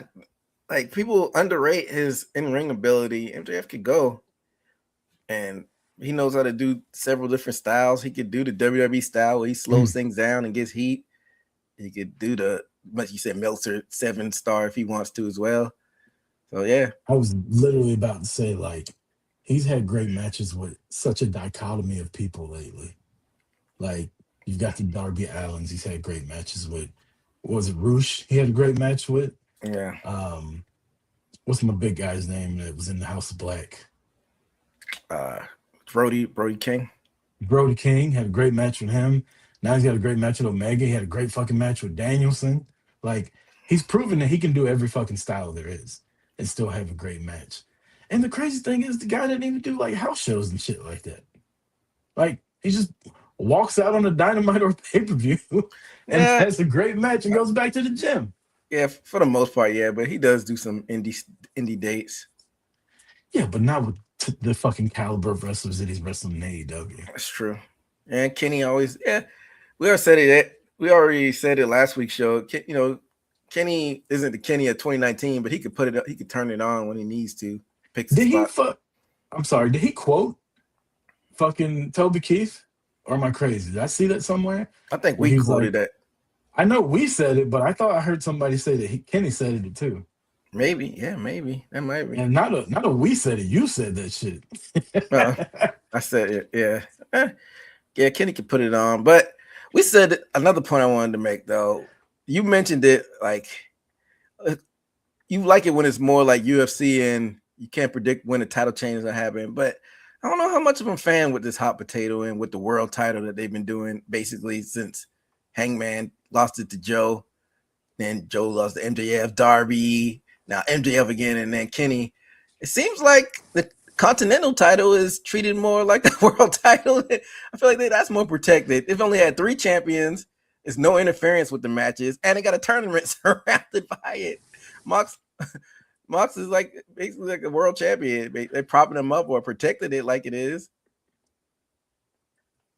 I agree with you, but I disagree. I think the world title it's definitely got its own prestige, and the fact that so many heavy hitters are going for it, like, you're not always gonna have a long title reign. But you brought up Moxley, and this is something that really chaps my ass. This whole Death Riders and Will Ospreay thing, it's almost like Moxley's just like, hey, if I'm not involved in the main event, like, I still want to be involved in the main event. So now you got this Death Riders cloud hanging over Will Ospreay going into All In. Are they going to be there? Are they not going to be there? Like, this has nothing to do with you, dog. Let Ospreay get his moment. We don't need the Death Riders anywhere near the main event at All In. And I feel like they're going to have a lot to do with it going into it and maybe in the main event. And I'm not a fan of it. What if, because he's an official member now. Yeah, didn't he put the fucking patch on already? Yeah, he's in the group. What if they don't interfere with the match? When's the last time I think WWE's done it with what was it, WrestleMania 17?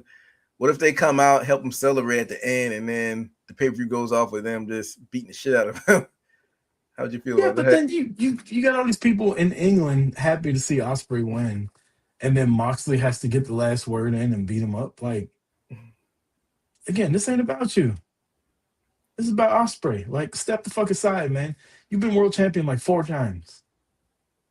Yeah, I think the most in the company history. I think MJF is gonna have it before the year's end, though. But what if they just help them celebrate and they do a payoff though, like in the next Dynamite, and then All Out Mox and Will Ospreay? You know what would be perfect? What's that? If Ospreay's walking backstage to go to the gorilla position, and they're like on both sides of him, and they just like dap him up, like, go get him, and then they walk out. That'd be great. And then whatever they want to do on Dynamite the Wednesday after is fine. But as far as All In, like, I don't want to see Death Riders anywhere near that shit. I don't either, and I don't think they will. I think, like you said, they'll maybe dap him up on his way out. What if they celebrate afterwards, but don't do like you said, they don't do the turn until Wednesday? I'm sure that they're gonna want to have people celebrating with him after he wins the title. I don't even want them to celebrate. Like, he's not taking the title from fucking the NWO, like he's taking it from Kenny Omega. Like, why is everybody coming out to celebrate with him? Bring Alex Windsor out there. That's all he needs. Yeah, you might be right. Well, we'll see. But I am intrigued though. What you said earlier. Maybe it's not. Maybe it is a triple threat. But doesn't that take away from it if it's a triple threat though? It does. I don't want that, but I hope I'm wrong about this. I've been right about a lot, right, Seafluid? But I hope I'm wrong about this. I just got a feeling it's going to be a triple threat match for the world title. I think they saw how good Punk, Roman, and Rollins was and how good the women were the night before last year's WrestleMania.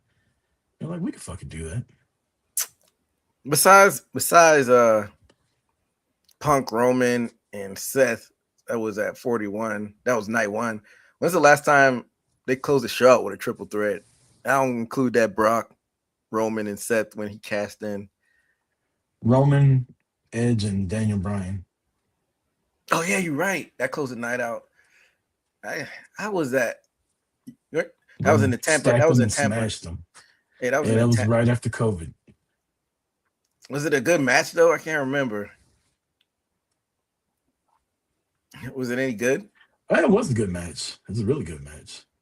Okay, so I guess you could do it. And we're gonna get a triple threat. Damn. I think he's saying that because I predicted it. Yeah.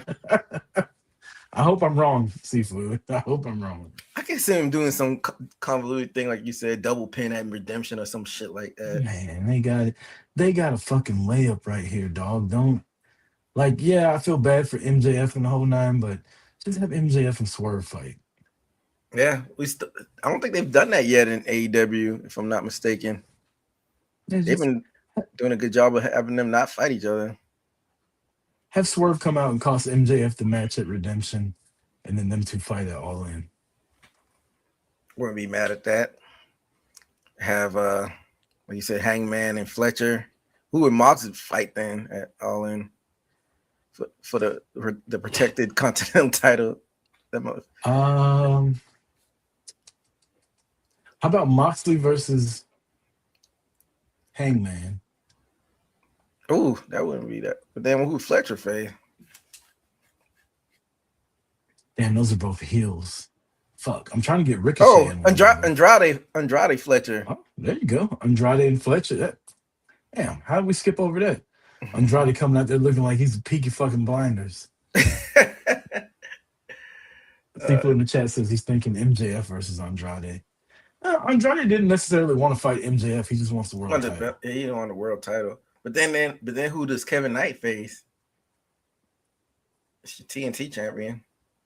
Man, if they didn't do it already, he could fight what's some karate guys Speedball. Barefoot. Yeah, Speedball. He could fight Speedball. They could still rematch it. Yeah, they could run that back. There we have it. All In. Man, you got we're getting close to it's almost the best is Sheeta. Who's Sheeta fighting? Statlander? Yeah, you can run it back with Statlander. And then you get Brawling Birds we're getting close though, man, to the end of the month. I think we're gonna be seeing your boy Kofi and Austin Creed for the tag team titles. Who are the tag team champions right now in AEW? Edge and Christian. I don't want to see these motherfuckers wrestle at all. I'm going to the merch stand when their music hits. That's just straight up disrespectful. It ain't disrespect. What's disrespectful is me paying money to see these fucking dinosaurs wrestle.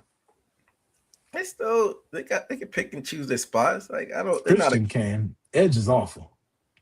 I'd rather see them than fucking Chris Jericho. You ain't not wrong about that. Man, he look like he's like running in quicksand at this point. I hope we get a Sting appearance while we're there. That'd be dope. So who's Darby fight? Darby's got to fight somebody. Maybe he'll fight Kevin Knight. Nah, they gotta have like I wouldn't be mad at that actually. That's a good one. But maybe Darby and Kevin Knight for the TBS title. I think that's the route because he's fighting. He's basically. This made me think of he exploded an explosive device on what's that guy's name? Brian Cage.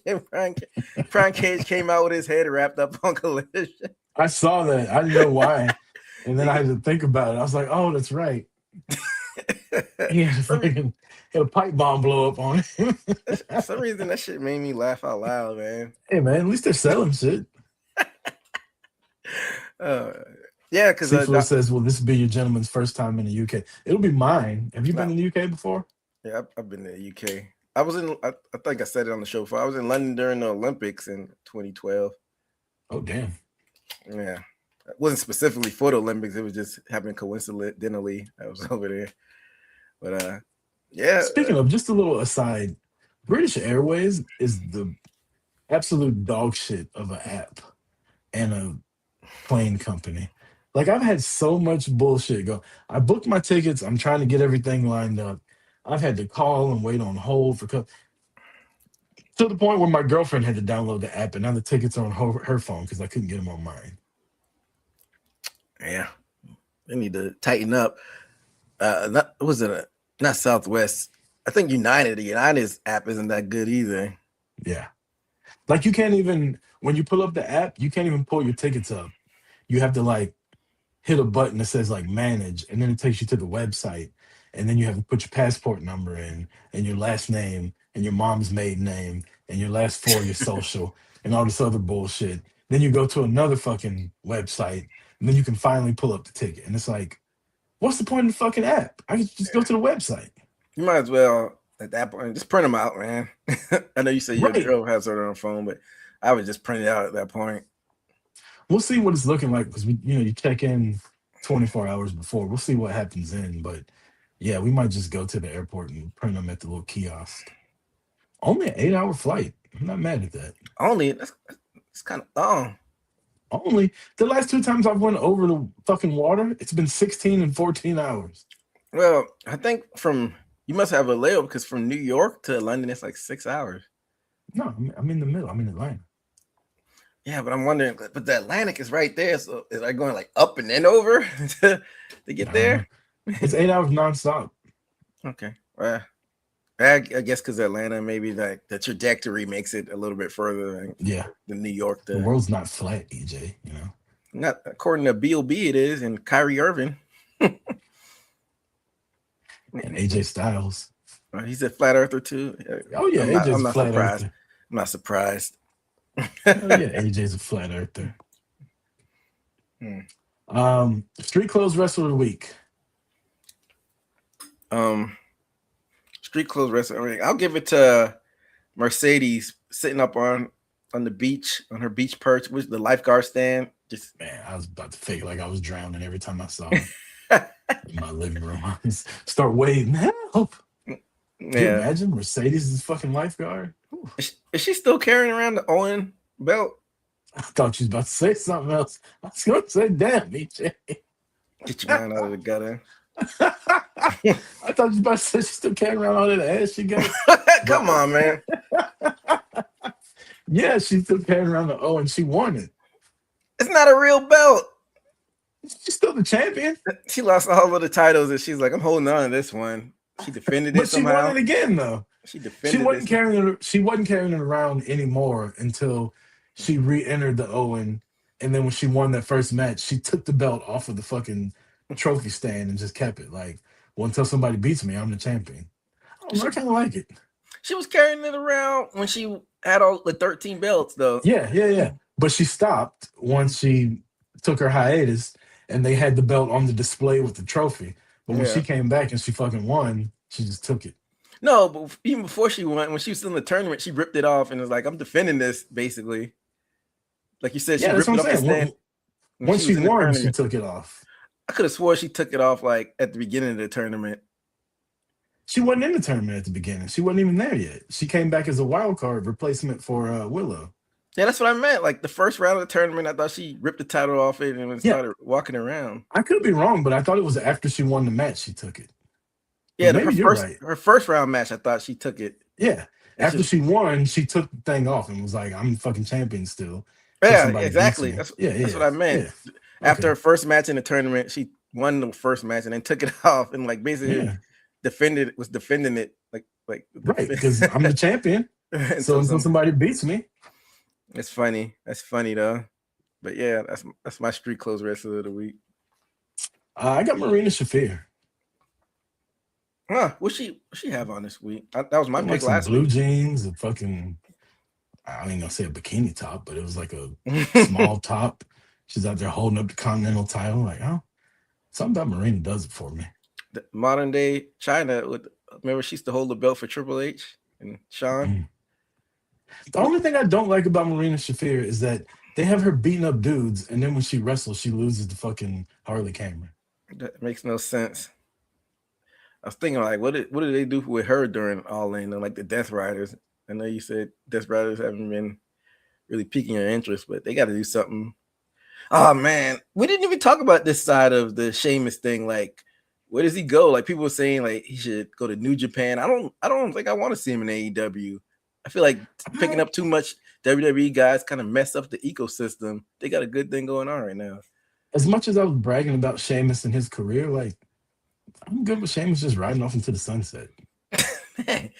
So it's where there's smoke, there's fire. I don't think he would not taken a restructured contract if he didn't have anything lined up. I don't know. I like his whole thing is banger after banger. Like, yeah, Sheamus puts on really good matches, but at the end of the day, like I don't care about them. They're just like something you're watching and you're like, oh, this is a good match. And then when somebody wins, you're like, all right, whatever. But I'm not invested in the match. It's just so honestly, he'd be great in AEW. You don't need a storyline, just ring the bell. I don't want to see him. Like that's still taking somebody's TV time that he doesn't need to take, unless you just In the stick words him of in a Shelton Death Rider. Benjamin, if I can come in and take your spot, it wasn't your spot. That's what Shelton Benjamin said. Yeah, he said that on a podcast a while ago about going to AEW and about people being like, well, if you come in, you're going to take my spot. And Shelton said, if I can come in and take your spot, it wasn't really yours. He's like, I can't take Roman's spot. That's literally what he said. He's like, I can't take Roman Reigns' spot. So if I can come in and take your spot, it wasn't your spot to begin with. Speaking of that, what happened to the Hurt Syndicate? I hadn't really seen them lately. They were just on I saw them at that they had the baseball station show. I saw them but that wasn't televised though. It's kind of hard to book the Hurt Syndicate because they're so badass that like you can't just continue to have them run through everybody. I wouldn't mind like a Hurt Syndicate versus Shane Taylor Promotions beef. Yeah, because Shane Taylor was beefing with the Death Riders. You could just stick them in there. Maybe they're waiting for the New Day to come and see where all the dominoes fall. Either they're going to beef with them or join up with them. Ooh, the New Day and the Hurt Syndicate? Yeah. Well, just completely different attitudes and different personas. Mm-hmm. Kind of dig it. I know Austin Creed could do it, but seeing Kofi as like a serious fucking heel. Do it the right way, unlike how they did it with the heel turn in WWE, had them dressed like pimps and stuff on TV. One of my favorite segments on the New Day's podcast was they wanted to turn Kofi heel in WWE, and he had this persona called Big Money Kofi, where he went back to using the Jamaican accent. And he was basically like, me did it for the money. All you kids was coming out here, doing the bumper clot and blah, blah, blah, but I just wanted the money. You got to pay me, boy. Like, he did this whole fucking thing. He did it like 3 or 4 times on the show, and every time I found myself laughing like hell.